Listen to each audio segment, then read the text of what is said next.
The hallways of Lincoln Memorial Hospital were always quiet at 5 in the morning.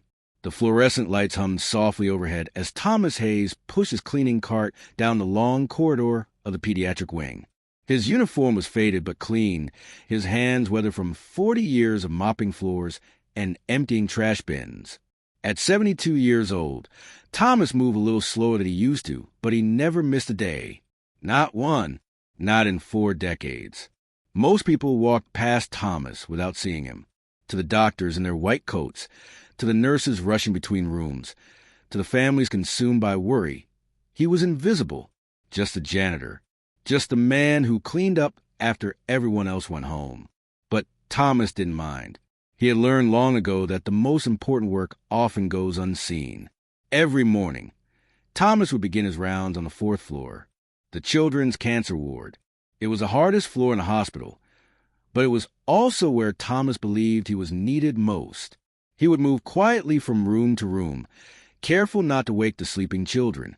But sometimes, a small voice would call out from the darkness, "Mr. Thomas, is that you?" And Thomas would stop. He would set down his mop, walk over to the bedside, and sit down in a chair where exhausted parents had spent countless sleepless nights. He would take the small hand in his large, callous one, and he would listen. He would listen to stories about missing their dog back home, about being scared of tomorrow's surgery, about wanting to go to the park just one more time. Thomas never had much to say. He wasn't educated. He didn't have fancy words or medical knowledge, but he had something else. He had time, he had kindness, and he had a presence that made frightened children feel just a little bit safer in the dark. What nobody knew, what not a single person in that hospital could have guessed, was that Thomas Hayes was quietly changing the world. It started 23 years ago with a little girl named Sarah.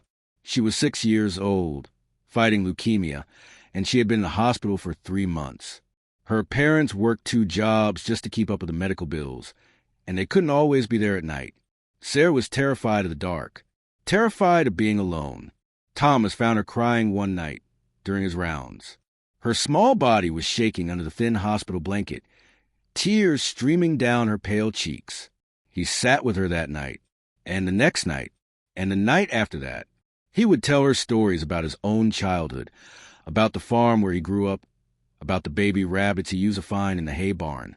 Before Thomas left each morning, he would reach into his pocket and pull out a single dollar bill. He would fold it carefully, tuck it under Sarah's pillow, and whisper, "This is for something special, for when you get out of here, for something that makes you smile." Sarah survived. Against the odds, she fought her way back to health. And when she left the hospital, she had $23 hidden away, each one a reminder that someone had cared when she felt most alone. But Thomas didn't stop with Sarah. Night after night, year after year, he continued his quiet ritual. Every child who spent more than a week on that floor received the same gift: a dollar, a whisper, a promise that they mattered, that they weren't forgotten. Thomas lived in a small apartment on the east side of town.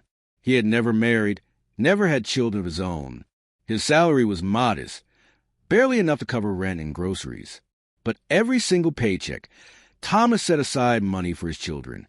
That's what he called them, his children, the ones on the 4th floor. He gave up cable television. He gave up his car and rode the bus to work. He wore the same 3 shirts, rotated and washed until they were thin as paper. Every sacrifice, every penny saved, went into those wrinkled dollar bills that found their way under hospital pillows in the quiet hours before dawn.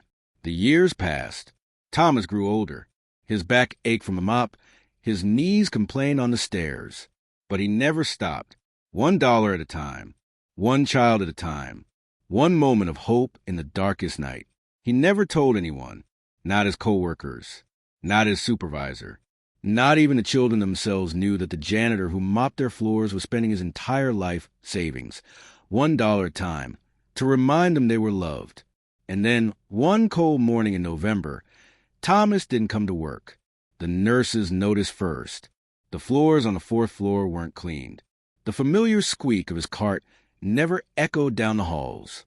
By afternoon, the hospital was worried. Thomas Hayes had never missed a day in 40 years. They found him in his apartment that evening. He had passed away peacefully in his sleep, sitting in his favorite chair by the window. On the table beside him was a worn notebook, and inside that notebook was a secret that would shake the hospital to its core. Names. Thousands of names. Every child Thomas had ever sat with. Every frightened heart he had comforted. Every dollar he had given. 23 years of love, documented in shaky handwriting.